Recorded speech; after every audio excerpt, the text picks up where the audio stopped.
Quand je vous disais la semaine dernière que ce manifeste des chasseurs déposé en mairie, ça faisait causer, et ben là, ça continue de plus belle. Et là, je dois dire qu'on a droit à un florilège de conneries de la part d'un chroniqueur sur Europe 1, c'est prodigieux. On est typiquement face à un gars qui bite rien à la chasse et qui croit qu'il suffit de pas être content pour avoir raison. Je vais donc débunker point par point ce tissu de conneries abyssales et puis bon bah voilà, je vais en profiter aussi pour me payer un peu sa tronche. Ah bah quand c'est bon, on profite. Et quand c'est bon, on pense à qui? Bah Venandi, le sponsor de cette vidéo. Venandi qui revient en force sur la chaîne, pourquoi? Bah parce qu'il fait beau. T'as pas remarqué? Et qui dit qu'il fait beau, dit le retour du pire cauchemar de Sandrine Rousseau, j'ai nommé le barbecue viriliste. Ah oui, Venandi, pour ceux qui débarquent de la planète Mars, c'est une boîte française qui valorise la viande de chasse française. Et sauvage. Ouais, la surclasse quoi. Et quoi de mieux que de succomber à des saucisses de cerf ou de sanglier, voire des saucisses de sanglier façon chorizo. Vous pouvez les acheter au détail, mais aussi en panier pour avoir des prix avantageux. Comme ce pack festin de charcuterie de gibier avec 36 saucisses de sanglier,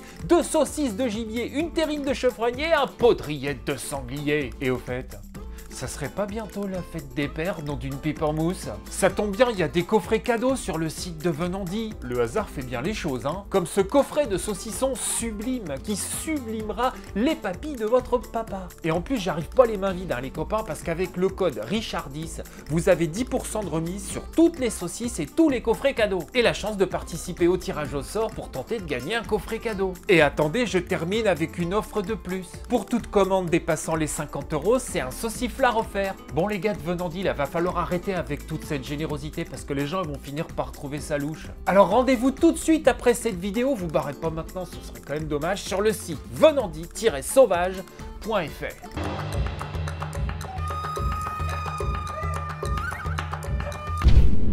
Si tu veux soutenir Richard sur Terre, abonne-toi à sa chaîne. Alors, le journaliste, est-ce qu'on peut vraiment dire ça, journaliste? Bref, on va l'appeler Christophe Bordet, parce que c'est son nom. Et Christophe, il commence sa chronique en rappelant que les chasseurs, ils ont amené un manifeste de 11 propositions dans leur mairie. Et puis, il enchaîne direct. Brigitte Bardot, que l'on aime bien par ailleurs ici, il faut le dire quand même. Bon, la semaine dernière, demander que la chasse à courre soit interdite. Alors c'est vrai que quand on voit des animaux poursuivis par des chiens pendant des heures essoufflés qui finissent par mourir d'une crise cardiaque... Voilà, je vous avais dit, ça commence très fort. Et on va essayer d'aller vite, hein, parce que c'est un festival. Non, Christophe, les animaux chassés à courre ne meurent pas d'une crise cardiaque. Ils sont abattus à l'arme blanche ou à la carabine. Cette histoire de crise cardiaque est un mensonge véhiculé par les anti-chasses que vous reprenez parce que vous n'avez pas bien bossé votre chronique. Vous avez vu beaucoup de documentaires animaliers où des loups ils sont en train de poursuivre une proie et d'un coup la proie elle s'écroule victime d'une crise cardiaque? Bah non, parce que ça n'existe pas. Bon, sauf maladie évidemment, mais bon là, les proies sont taillées pour échapper aux loups. C'est l'évolution qui a prévu ça. Comme elles sont taillées pour échapper aux chiens. Alors c'est pas taillé pareil un loup et un chien, mais il y a un petit peu des similitudes hein, sur la manière de chasser. Un animal mené par une meute de chasse à courre, elle échappe aux chiens 3 fois sur 4, Christophe. Ah bah je m'en doute, vous apprenez un truc, vous êtes pas bien, pas l'habitude. Les proies qui courent pour sauver leur vie, si elles avaient une crise cardiaque à chaque fois qu'elles se faisaient courser par un machin, il y en aurait plus beaucoup quand même. Ça commence mal, hein, Christophe, mais ça continue de plus belle. Et en même temps, on a besoin quand même des chasseurs, parce qu'il y a par exemple, tenez-vous bien, 1 million de sangliers en France. Tenez-vous bien, qui dit. Bon alors après, on a quand même besoin des chasseurs, hein, parce qu'il y a 1 million de sangliers, ça fait beaucoup. C'est quand même con de venir à la radio devant des millions de gens et dire autant de conneries, non? Et vous allez voir comment on peut asséner justement les dites conneries en se servant de sources imaginaires. Comment Parce vous savez que qu'il y quand a un vous million de coursez- sangliers d'abord? Eh bien parce qu'il y a des statistiques officielles qui sont faites par le ministère de l'Agriculture. Vous pourriez nous les fournir, ces statistiques officielles, Christophe? Non, on est tous curieux là, vu qu'elles n'existent pas, c'est pour ça. La saison passée, les chasseurs, ils ont tué 863 000 sangliers, selon l'Office français de la biodiversité. Et c'est l'OFB, donc, hein, pas le ministère de l'Agriculture, qui estime leur nombre à environ 2 millions. Ah bah là, du coup, tenez-vous bien, hein. Bah on tue pas 86% des sangliers chaque année, enfin... Faut réfléchir un peu.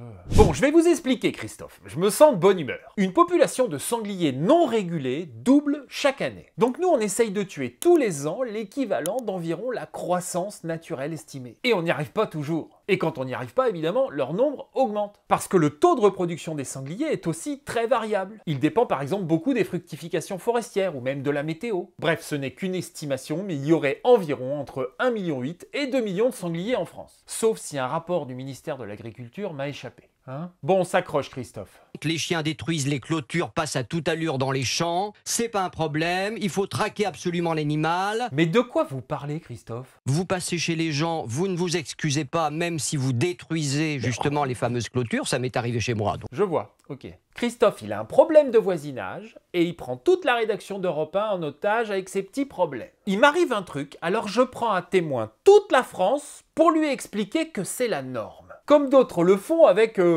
la délinquance par exemple. Je me fais agresser par un noir, du coup le problème, c'est les noirs. Et je le dis à la radio. Attendez, je vous explique. Les chasseurs ont le droit de passer un peu partout, à la campagne, chez les agriculteurs, dans la forêt. Rien leur interdit a priori. Bon. Alors là, il y a deux solutions. Ou ils ont le droit d'être là, légalement, je veux dire, ou ils n'ont pas le droit d'être là. Dans tous les cas, le droit de chasse est très encadré. C'est pas du tout l'anarchie que vous essayez de décrire. Purée, c'est dur, hein. Écoutez, ce champion balancer toutes ces conneries en direct à la radio, ça me... Voilà. En plus, il met un aplomb. Mais il n'y a pas que ça. Il m'est arrivé pire. C'est quand vous êtes dans votre jardin, et tout d'un coup vous entendez des coups de feu et que les plombs vous tombent dessus et que vous voyez qu'ils sont à 50 mètres de chez vous en train de s'acharner sur un sanglier ou un chevreuil.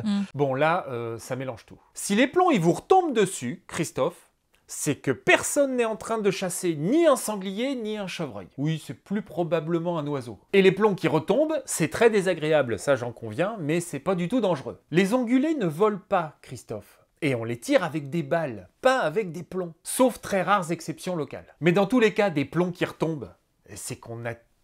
Bah si, c'est qu'on a tiré en l'air. Tiens, je vous parlais d'aplomb, là je crois que c'est le pompon sur la Garonne. Je vais leur rappeler la loi aux chasseurs. Attention, c'est parti. Non, mais vous êtes On doit chasser à 150 mètres des habitations. Non, c'est faux. C'est vrai uniquement si c'est une ACCA. Et les ACCA représentent moins de la moitié des territoires chassés en France. Donc avant de rappeler la loi, il faudrait voir à se renseigner avant. Voilà, sinon on passe pour un con. Tournez le dos aux habitations pour ne pas tirer en direction des habitations. Bah, évidemment. Ça c'est vrai. Il est strictement interdit de tirer en direction des habitations. Bon, première non-connerie, il fallait le souligner. Mais là on bascule dans une toute autre dimension, dans l'analyse sociétale.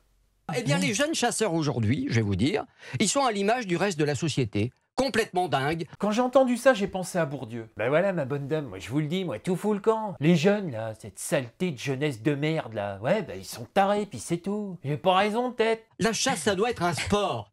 C'est tout. Ça doit pas être des charognards qui font n'importe quoi, n'importe où, n'importe comment. La chasse, c'est pas un sport. Enfin, je suppose que ça peut l'être pour certains, mais enfin, c'est pas comme ça qu'on l'a décrit. Et on n'attend surtout pas après vous, hein, Christophe, pour nous expliquer ce qu'elle doit être. Parce que moi, voyez, par exemple, j'ai bien une idée de ce que ça doit être, le journalisme. Et vous correspondez pas du tout à l'idée que je m'en fais. Non, moi, je vois des sources, un minimum de travail avant de parler dans un micro. Une envie d'informer, même. Bon, vous voyez, ça colle pas. Et la preuve ultime, c'est quand même la manière dont vous clôturer ce grand moment de radio. Vous allez sur internet, il y a des histoires comme ça, mais non plus sous les Ah bah là, on est dans l'argument massu, là. Faudrait quand même voir à se respecter un peu, non? Franchement, on en est là du journalisme. Parce qu'il y a un autre journaliste qui vous a interpellé pendant votre chronique. Mais c'est extrêmement rare, Christophe. Mais ce n'est pas... Mais évidemment. Vous allez sur internet, il y a des histoires comme ça, mais non plus sous les Mais attends, mais tais-toi, tu vas sur internet, des histoires comme ça, il y en a partout. Ouais, ben resserre-moi donc un petit blanc, Jean-Jacques, au lieu de dire des conneries, là. Franchement, je sais plus quoi dire tellement c'est nul. Cette chronique est nulle, paresseuse et malhonnête. Bon, c'est du travail de sagouin, Christophe. Mais que voulez-vous, chers abonnés, le Ternet est déjà passé à autre chose. Ce machin a été partagé sur les réseaux par les anti-chasses en mode « bah moi je vous l'avais bien dit hein ». Et la petite musique de merde qui salit la chasse toute la journée a joué un morceau de plus. À cause d'un pimpin qui a pas fait ses devoirs. Voilà, merci d'être resté jusqu'au bout. Je vous engage à liker, à vous abonner, à partager. Je remercie aussi les gens qui me soutiennent sur Tipeee. Merci infiniment pour ce que vous faites. Et aussi sur PayPal d'ailleurs. Bon, Tata Rachel est partie, elle va attendre Christophe à la sortie d'Europe 1. Elle m'a promis qu'elle se tiendrait bien, hein. Mais enfin, je suis inquiet, elle a pris Molos. C'est son chat. Ouais, bah rigolez pas, il m'a déjà sifflé. Je vous embrasse et je vous dis à bientôt sur Terre ou ailleurs.